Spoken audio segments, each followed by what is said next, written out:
어렵게 청약에 당첨이 돼서 새 아파트에 입주를 했는데 곰팡이, 결로, 도배장판 등의 하자가 발생이 된다면 그 하자의 범위는 어디까지이며 어떻게 청구를 하고 어떻게 이 분쟁을 조정할 수 있는지 궁금하지 않으세요?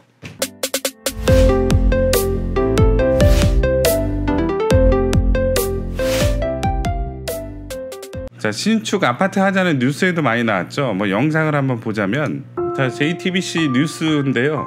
벽을 누르니까 이제 움푹움푹 들어가고 샷이 문을 닫으니까 이게 샷이 틀이 흔들려요. 벽지를 뜯어봤더니 저런 부스러진 조각들도 나오고요. 하자 범위가 확대된 것은 12개 항목이고요. 하자 기준 마련, 새롭게 신설된 것은 13개 항목이 신설됐다는 겁니다. 그래서 기존에는 하자로서 인정되지 않았던 게 이번 법안 개정을 통해서 인정이 됐다는 겁니다. 요런 거 알아두면 꿀팁이죠. 그래서 한 개씩 보도록 할게요. 자, 그래서 하자 판정 기준 개정안 주요 내용을 요약을 했는데, 일단 변경 12개 중에는 콘크리트 균열 하자라고 하는 거고요. 긴결재 하자 기준도 이번에 들어갔습니다. 자, 이게 겉부집을 일정한 간격으로 고정하기 위해서 만들어놓은 이 긴결재인데, 이런 게 이제 외관상 나와 있어도 하자라는 거죠. 그다음에 신설된 거는 도배, 바닥재, 가구의 깨짐, 들뜸, 싱크대가 깨졌다, 들떴다, 개폐가 불량났다, 이런 것도 하자로 본다는 거고, 보온재, 이거 중요하죠. 결로랑 직결되는 거니까. 그다음에 이제 우리가 자주 타는 이제 승강기 하자 기준도 좀 디테일하게 나와 있다는 거니까 이것도 한번 보시고요.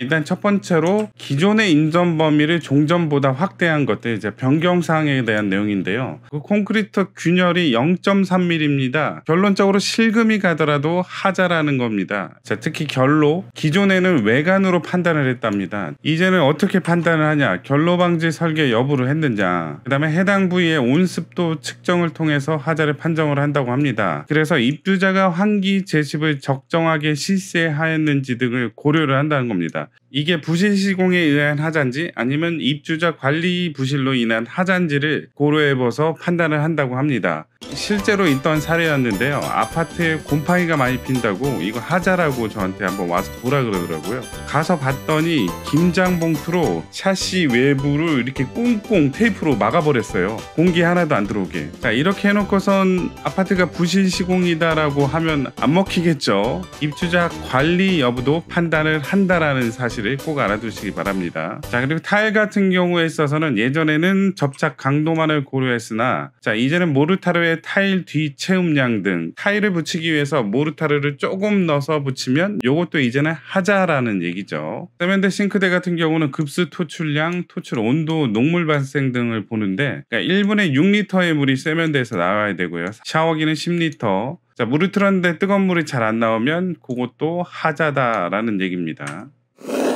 자, 두 번째로 이제 새롭게 신설된 거를 얘기하는데, 이제 기존에는 도배장판에 대한 하자 기준은 없었는데 이제는 도배지 또는 시트지가 들뜨고 주름지거나 이음부가 발생한 경우는 하자로 본다는 얘기죠. 바닥재가 파손, 들뜸, 삐걱거림, 데코 타일이나 강화마루를 붙였을 때 이런 게 있다. 그럼 하자로 보겠다라는 거죠. 자, 가구 대표적으로 싱크대, 수평 불량, 개폐 불량, 이음매 처리 불량들 하자다라는 얘기죠. 보온재가 미시공, 축소 시공되거나 동파가 발생한 경우 시공하자다. 하지만 동파가 발생하더라도 시방섬이 법령에 준하는 보온 조치를 하였거나 동파 방지 조치를 한 경우는 시공하자가 아님이랍니다. 예를 들자면 한겨울에 보일러도 안 틀어놓고 계속해서 방치하다 보니까 동파가 당했어요. 자, 이런 경우는 하자 범위를 벗어날 수도 있다라는 얘기죠.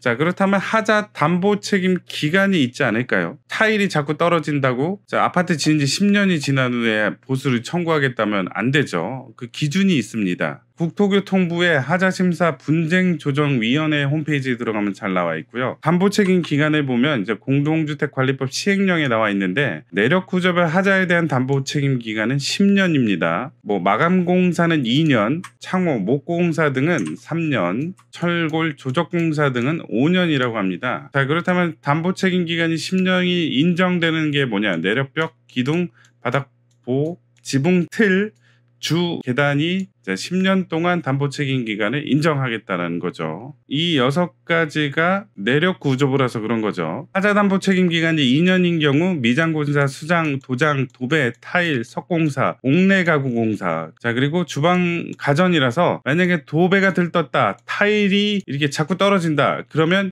2년 내에 하자 보수를 청구를 해야 됩니다. 2년이 넘어버리면 의미가 없어져 버려요. 자, 5년으로 보는 것은 대지조성공사, 철근, 콘크리트, 철골, 조적, 지붕, 그 다음에 방수. 비가 샌다, 방수가 안 됐다, 5년 동안 기간이 있습니다. 자, 2년, 5년, 10년 봤죠? 그 외 나머지는 3년입니다. 그래서 5개 급수, 난방, 조경, 설비, 단열, 잡공사 뭐 이런 것들은 다 3년이라고 아시면 되겠고요. 근데 이게 만약에 언제부터 10년인지가 중요하죠. 그래서 담보 책임 기간 기산일을 통해서 전유 부분은 입주자에게 인도한 날, 내가 세아페트의 장첨을 받고 잔금을 내고 입주한 날로부터 2년, 3년, 5년, 10년의 하자 담보 책임 기간이 있다는 겁니다. 공용 부분에 하자가 발생했다 그러면 사용 검사의 사용 승인일이라고 할 수 있죠.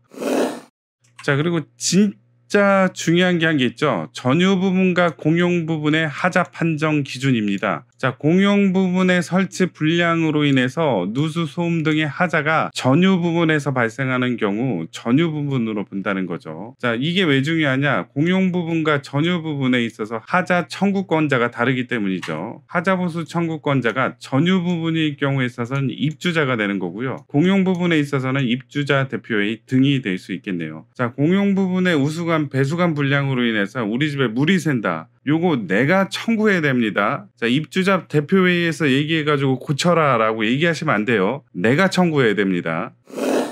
자, 하자 보수 절차는 어떻게 되는지 볼게요. 자, 입주자 대표 회의 등은 공동주택에 하자가 발생한 경우 담보 책임 기간 내에 사업 주체에게 하자 보수를 청구해야 함. 하지만 뭐 보수를 해주면 좋겠지만 사업 주체가 요거는 이제 시설물에 대한 하자가 아니라 자, 입주자의 관리 부실로 인한 하자다라고 자, 오리발을 내밀 수도 있겠죠. 자, 이럴 때는 어떻게 해야 될까요? 두 가지 방법이 있습니다. 일단 첫 번째, 변호사를 선임해서 소송을 건다. 두 번째, 이 홈페이지를 이용해서 분쟁 조정, 하자 심사를 신청한다. 자, 이 두 개의 차이를 한번 볼게요. 분쟁 해소 기간은 법원 소송은 1년에서 7년 정도 장기간이 걸리는 데 비해서 홈페이지를 통해서 신청을 하게 되면 60일에서 90일 정도 단기간에 해결이 된다라는 거고요. 비용 부담은 최대 수억 원. 뭐 이렇게 많이 드는 경우도 있겠지만 보통 이제 변호사 선임하면 몇백만 원 하는 경우도 있겠죠. 하지만 분쟁조정위원회에서는 수수료 10,000원이면 되고요. 그리고 신속한 보수를 통해서 2차 하자를 예방할 수 있겠다라는 게 이